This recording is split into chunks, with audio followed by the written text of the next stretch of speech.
হেই everyone, আমি রাই চলে এসেছি আজকে একটা পুরীর নতুন ভ্লগ নিয়ে, পুরী সিরিজের।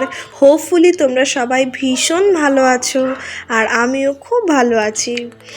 আশা করছি তোমরা সবাই আগের ভিডিওটা দেখেছো, যারা দেখেছো তারা জানো, আর যারা দেখোনি তাদেরকে আমি বলবো আমার এই ভিডিও ডেসক্রিপশনে আমি প্রথম ভিডিওর লিঙ্কটা দিয়ে দিচ্ছি।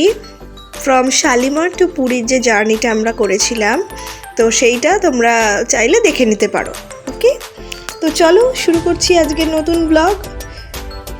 আমরা যখন পুরী স্টেশনে নেমেছিলাম তখন অলমোস্ট 5:30 বাজে।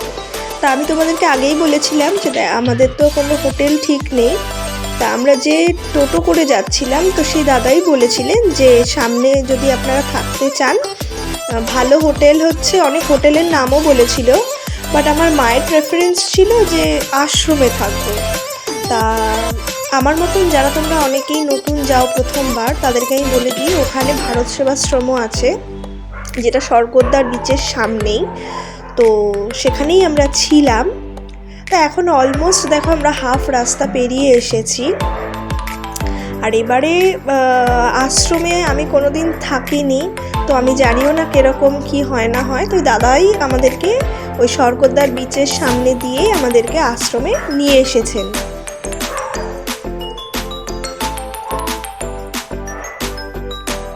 এখানে তোমাদের একটা জিনিস বলে রাখি, যারা এই আশ্রমে থাকতে চাও তাদের এই ইন ডিটেলস একটা ভিডিও আমি বানিয়েছি, সেটা তোমরা পরের ভিডিওতে তোমরা দেখতে পাবে। দেখো, তোমাদের সাথে কথা বলতে বলতে কিন্তু আমাদের স্বর্গদ্বার বিচ আমরা দেখতেও পেয়ে গেছি। এই যে কি সুন্দর রাত্রেবেলাতে, বেশ এত আওয়াজ, এত গর্জন, সমুদ্রের গর্জনে সত্যি অভাবনীয় ব্যাপার স্যাপার। কথা বলতে বলতে আমরা আশ্রমে এন্ট্রিও নিয়ে নিয়েছিলাম। একটু ফ্রেশ হয়ে ওখানে ভোগ দেয়, ভোগ মানে প্রসাদ তোমরা খেতে পারো, সেটা তোমাকে টিকিট কাটতে হবে 60 টাকা দিয়ে। 10টার মধ্যে, কিন্তু সকাল 10টার মধ্যে টিকিট কেটে নিতে হবে।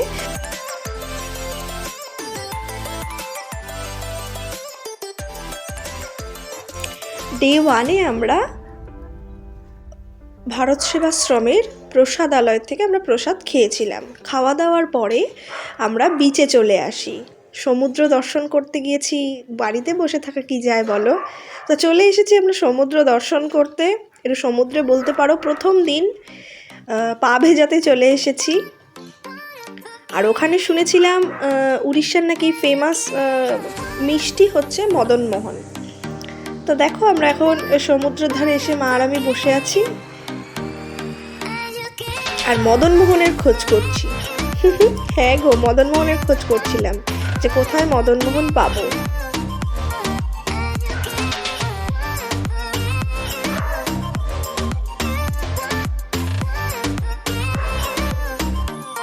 সত্যি বলতে তোমরা জানোই অনেকে হয়তো যে আমি যেহেতু প্রথমবার গেছি পুরীতে, তা পুরীর সমুদ্র সম্পর্কে আমি ছোটোবেলা থেকে অনেকের কাছে শুনেছি যে পুরীর সমুদ্র অদ্ভুত একটা সুন্দর জায়গা। পুরীর সমুদ্রের সাথে অন্য কোনো দীঘার সমুদ্র তো তুলনা করাটাই বৃথা। তা সত্যি তাই, পুরীর ঢেউ অদ্ভুত ঢেউ। এই যে তোমাদের সাথে দেখো কথা বলতে বলতে এই যে মদনমোহনও পেয়ে গেছি।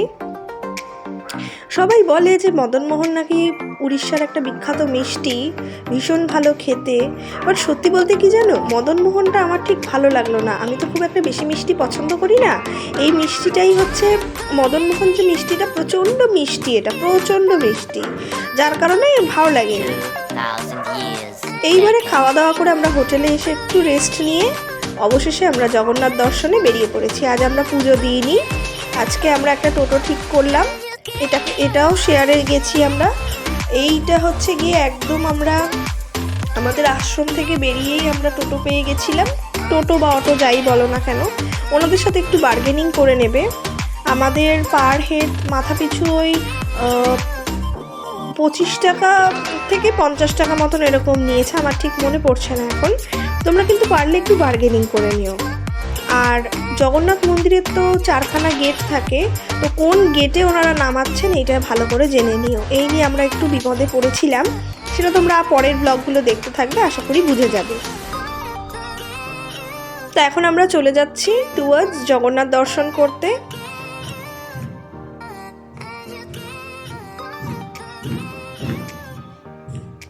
চলে এসেছি আমরা মন্দিরের কাছে।